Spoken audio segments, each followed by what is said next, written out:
이건 진짜 아니지 않나요? 선수촌에서 슬픈 표정의 선수들을 보고 안타까워하는 한 프랑스 여성이 있습니다. 북한 선수촌에서 청소부로 근무했던 한 여성에게서 도착한 사연인데요. 바로 들어보겠습니다. 안녕하세요. 이번 파리 올림픽을 겪고 저는 인생에서 정말 특별한 경험을 하게 되었는데 그 어디에도 말하기가 어려워 익명의 힘을 빌려 몰래 사연을 보내봅니다. 혼자 간직하고 있기엔 너무 마음 아픈 이야기거든요. 누구라도 알게 되어 조금이라도 변화가 생겼으면 하는 마음에 용기 내 사연을 보내봅니다. 물론 이 사연을 쓴 게 저라고 특정될 수 있을지 모르겠지만 저보다 더 어려움을 겪는 사람들이 많기 때문에 다 늙은 나이에 용기를 내서 컴퓨터 앞에 앉아보았어요. 저는 일평생 파리의 거리를 청소하며 살아왔습니다. 55년 동안 이 도시를 떠난 적 없는 저에게 파리의 골목골목은 제 몸의 일부나 다름없었죠. 그런 제가 올림픽 선수촌 청소를 맡게 되리라고는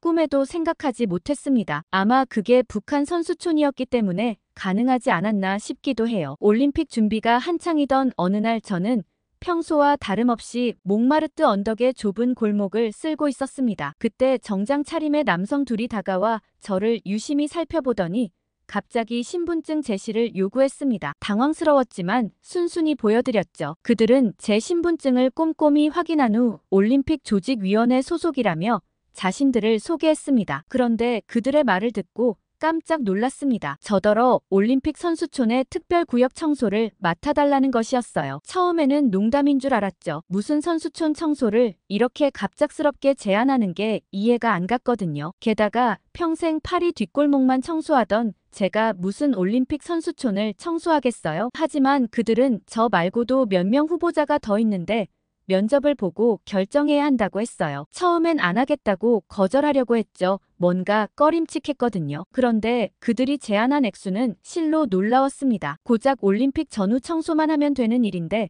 무려 제 1년치 벌이보다 더 많은 금액을 제안했거든요. 저는 믿거나 말거나 하는 심정으로 그들에게 연락처를 건넸고 며칠 뒤 저는 올림픽 조직위원회 건물로 호출되었습니다. 그곳에서 저는 제 인생에서 가장 이상한 면접을 치렀습니다. 그들은 제 출생부터 현재까지의 모든 것을 꼬치꼬치 캐물었습니다. 학창시절 성적과 가족관계와 심지어 제가 즐겨보는 TV 프로그램까지 모조리 물어보더군요. 가장 이상했던 건 제 여행 경험에 대한 질문이었습니다. 제가 파리를 떠난 적이 있는지 그리고 외국에 나가본 적은 있는지를 반복해서 물었습니다. 저는 일평생 프랑스는 고사하고 파리도 떠나본 적이 없거든요. 제가 평생 파리에서만 살았다고 대답하자 그들은 만족스러운 듯 고개를 끄덕였습니다. 면접이 끝나고 일주일 뒤 저는 극비 계약서에 서명을 했습니다. 그제서야 알게 된 사실이지만 제가 맡게 될 구역은 다름 아닌 북한 선수단의 숙소였습니다. 북한이라는 나라는 제게 매우 생소했어요. 저는 TV에 나오는 기계 같은 사람들의 모습이나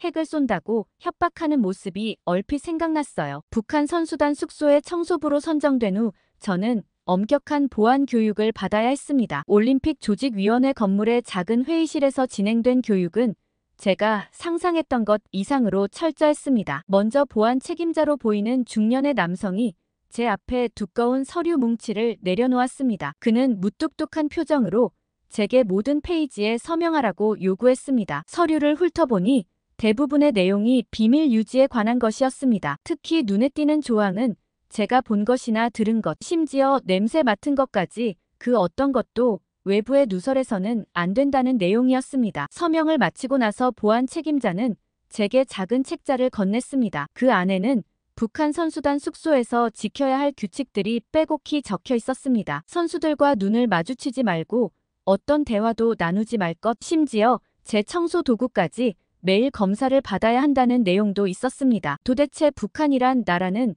어떤 나라길래 청소부에게까지 이렇게 과한 요구를 하나 싶었어요. 그리고 이어진 교육을 받고 난 후 저는 기겁할 수밖에 없었어요. 그건 감시 카메라 시스템에 대한 설명이었습니다. 책임자는 빔 프로젝터를 통해 숙소 내부 도면을 보여주었습니다. 그리고 붉은 점으로 표시된 수십 개의 지점을 가리키며 이 모든 곳에 카메라가 설치되어 있다고 설명했습니다. 저는 숨을 크게 들이마셨습니다. 제가 청소하는 모든 순간이 누군가에 의해 감시된다는 사실에 등줄기에 식은땀이 흘렀거든요. 정말 보통 일이 아니구나 싶었죠. 마지막으로 책임자는 제게 특수 제작된 작업복을 건넸습니다. 저는 청소복을 보고 깜짝 놀랐어요. 이 옷에는 어떠한 주머니도 없었고 옷 위에 아무것도 걸 수 없게 되어 있었습니다. 심지어 신발까지도 특별히 제작된 것이었습니다. 이 모든 것이 제가 어떤 물건도 반입하거나 반출할 수 없도록 하기 위함이라고 하더라고요. 교육을 마치고 집으로 돌아가면서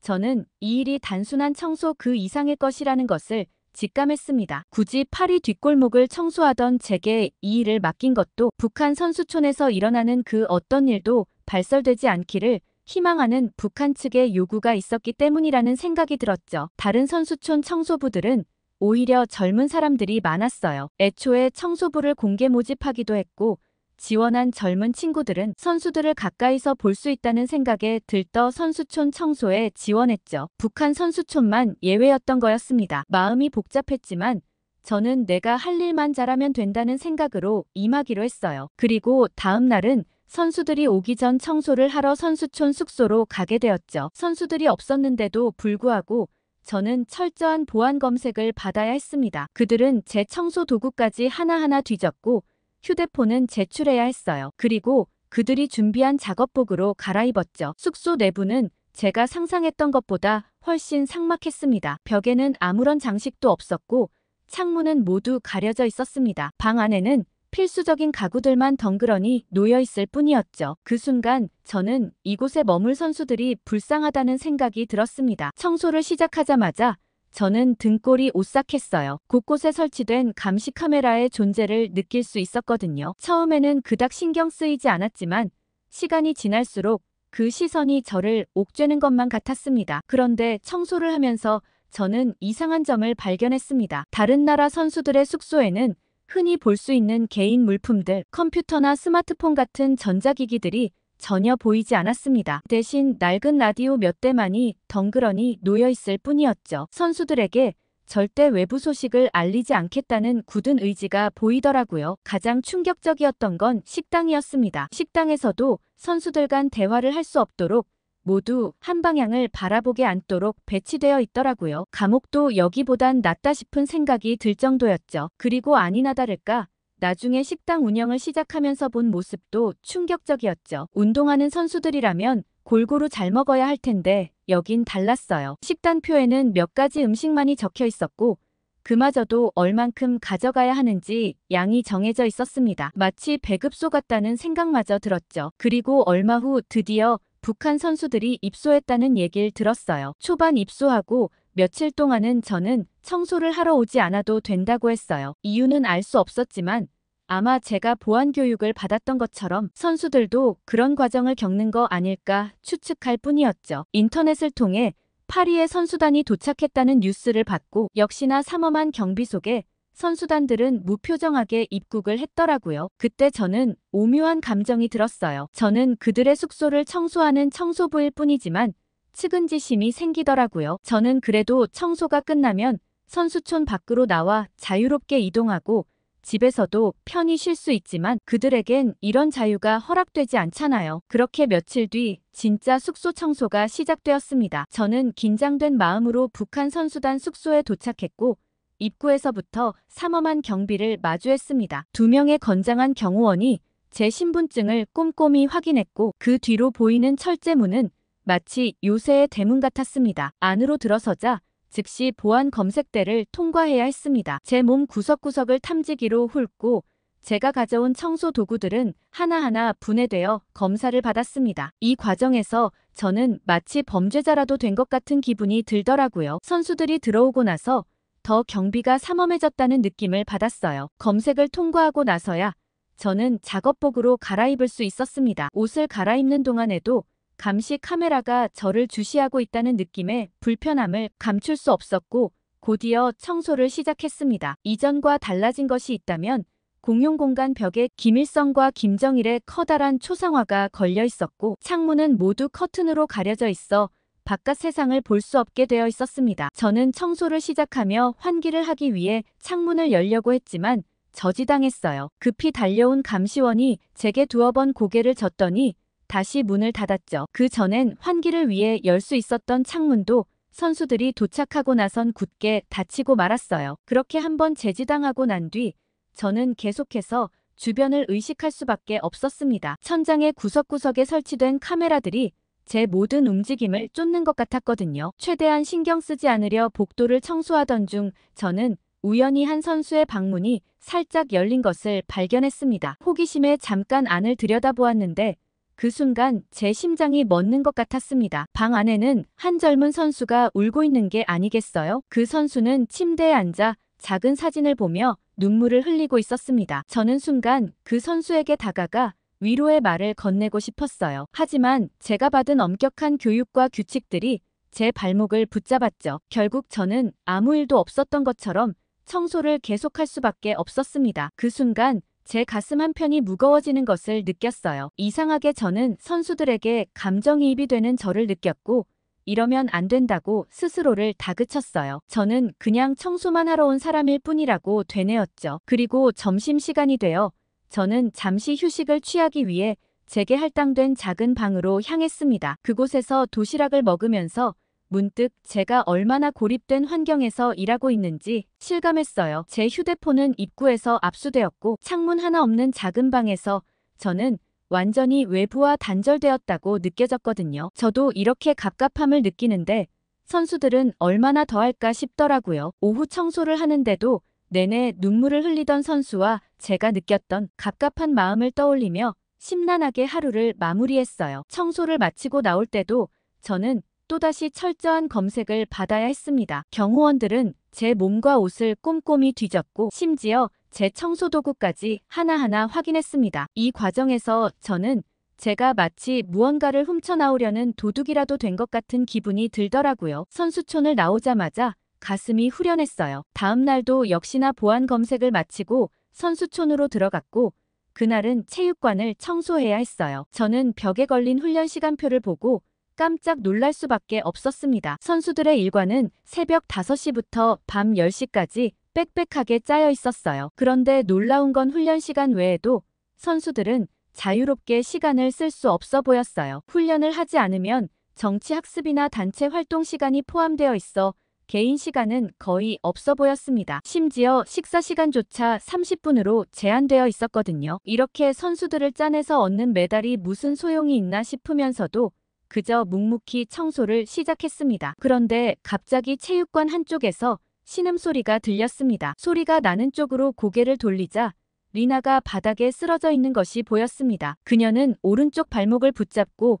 고통스러워하고 있었어요. 저는 그저 그 자리에 서서 어쩔 줄 모르고 상황을 지켜볼 수밖에 없었습니다. 절대 선수에게 다가가면 안 된다는 규칙이 있었거든요. 발만 동동 구르다가 가까이 가야겠다고 생각하는 찰나 코치와 의료진으로 보이는 사람들이 체육관으로 들어왔습니다. 그들은 리나의 상태를 확인하고 그녀를 들것에 실어 체육관 밖으로 데리고 나갔어요. 잠깐 보이는 리나의 얼굴에는 고통과 두려움이 가득했습니다. 이후 며칠 동안 저는 리나의 모습을 볼 수 없었어요. 그녀의 방은 항상 비어 있었고 다른 선수들 사이에서도 그녀에 대한 이야기는 들리지 않았습니다. 마치 그녀가 없었던 것처럼 모든 것이 평소와 똑같이 진행되더라고요. 일주일쯤 지났을 때 저는 우연히 리나의 치료 과정을 볼 수 있었습니다. 선수 숙소 한쪽에 마련된 작은 의무실에서 일어난 일이었어요. 문이 살짝 열려 있어 안을 들여다볼 수 있었죠. 리나는 침대에 누워 있었고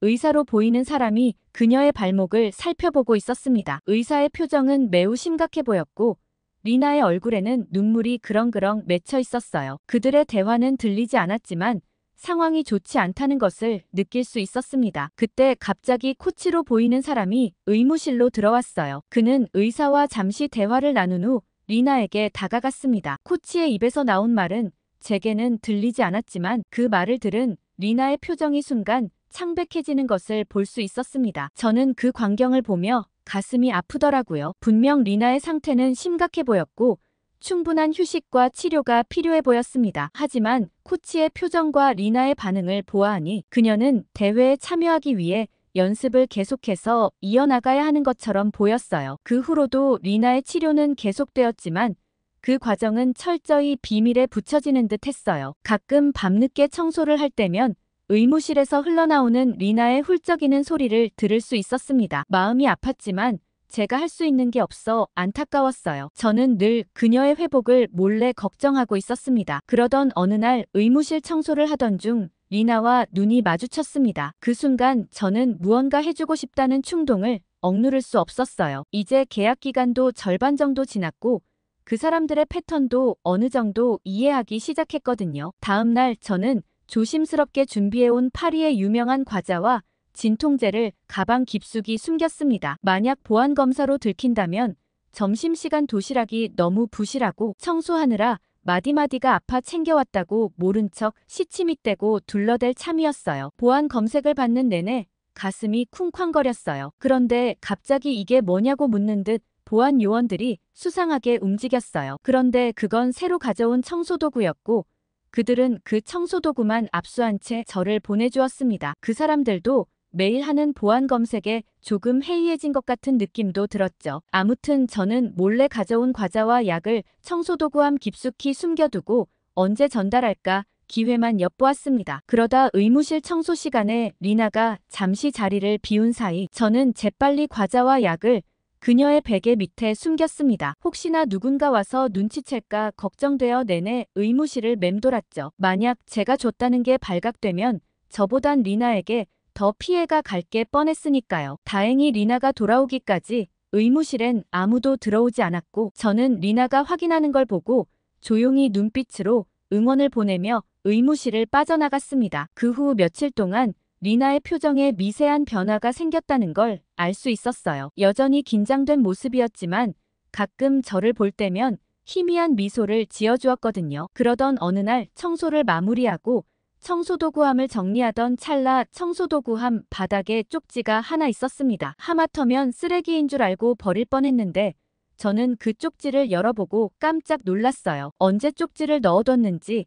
거기에는 서툰 프랑스어로 고맙다는 말이 적혀 있었거든요. 저는 그 순간 가슴이 뭉클해졌습니다. 그러면서 아무 표정 없는 선수들도 다 똑같은 사람이라는 생각이 들더라고요. 이 일을 계기로 저는 다른 선수들과도 조금씩 교감을 나누기 시작했습니다. 물론 여전히 대화는 금지되어 있었지만 눈빛과 작은 몸짓으로 서로를 이해하려 노력했습니다. 그러던 어느 날 체육관 청소를 하고 있었을 때였어요. 탁구 후보 선수로 온 김철수 선수는 실수로 탁구공을 바닥에 떨어뜨렸고 그 공은 저에게 굴러왔어요. 저는 자연스럽게 공을 건네 주워주었고 그 순간 손이 스쳤어요. 그리곤 김철수 선수의 눈에서 잠시 경계심이 사라지는 것을 볼 수 있었습니다. 찰나였지만 눈빛으로 고마워하는 것 같은 느낌이 들었거든요. 그 이후부터 뭔가 그 선수는 제가 청소를 할 때 유심히 바라보는 것 같기도 하고 뭔가 할 말이 있는 것 같다는 생각도 들었어요. 아무튼 그 후로